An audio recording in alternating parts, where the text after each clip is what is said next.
have a confession to make. When I feel uh, completely overwhelmed, like just drowning in work, Mm-hmm. my immediate reaction is to try and, hack my way out of it. Yeah. Buy a new planner. I add more structure. You and everyone else, it's the modern reflex. Yeah. I am stressed, therefore I must do more. Right. I have to do more to fix it. Exactly. But today's deep dive is basically telling me that instinct is all wrong. We're looking at this visual guide called Release Attachments, Find Relief.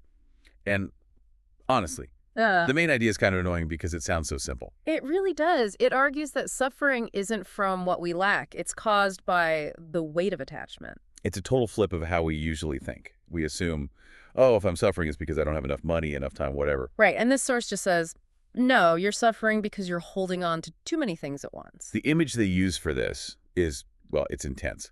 On the left side, you've got this woman, and she is quite literally sinking. But not in water. She's sinking under this huge pile of objects tied to her with these thick ropes. And that's the thing. Look at the objects. Yeah, that's the key. It's not bad stuff. There's a big house, stacks of books, a feast of food, even a gold crown. She's drowning in, success. And that is the critical insight here. We think of burdens as negative things, debt, illness, conflict.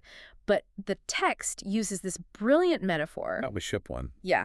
A ship overloaded with treasure will sink just as fast as a ship overloaded with rocks. That's the line that really stuck with me. A ship overloaded with treasure will sink. Because we don't think of treasure as heavy. We think, load me up. Give me more. Exactly. I want the promotion and the social life and the fitness goals and the side hustle. Precisely. But physics doesn't care if your cargo is gold or if it's garbage. Mass is mass. If you attach yourself to too many outcomes, even wonderful ones, you go under. And the source points out that the real exhaustion comes from how these desires fight each other. They call it contradictory desires. The example they give is wanting indulgence, but also wanting stability. It's the classic struggle, right? You want the wild, spontaneous adventure. And the safe, predictable routine. You want the comfort of the couch and the body of an athlete. You're gripping two ropes that are pulling in opposite directions. So that tension. Okay. That's what's actually drowning the woman in the picture. She's fighting to keep it all. Exactly. So what's the alternative? Well, you just look to the right side of the guide, and it's a total vibe shift. A complete change. What do you see? The storm is gone. The woman is floating upwards, and she's lighter because the ropes are cut. The house, the crown, the coins, they're all just falling away. And look at the text there. Shift your focus from gaining to releasing. That's the actionable part.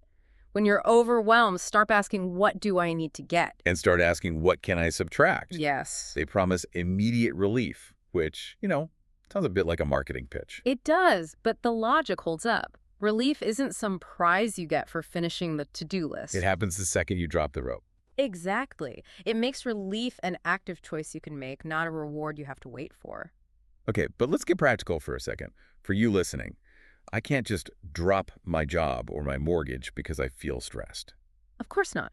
And the source doesn't suggest that. It suggests a specific diagnostic question to ask yourself.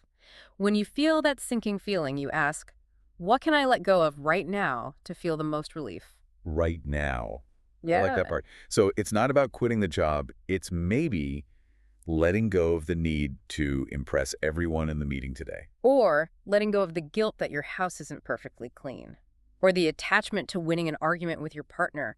It's about identifying which rope is pulling you down in this exact moment. And realizing you can cut it. You're the captain. Right, you have that control. That's a powerful way to reframe it. Huh. We aren't the cargo, we're the ship. And keeping the ship afloat matters more than the gold. Because if the ship goes down, the treasure is lost anyway. Valid point. So here's your challenge for the day. If your life is that ship, take a look at your cargo. What treasure is currently threatening to sink you?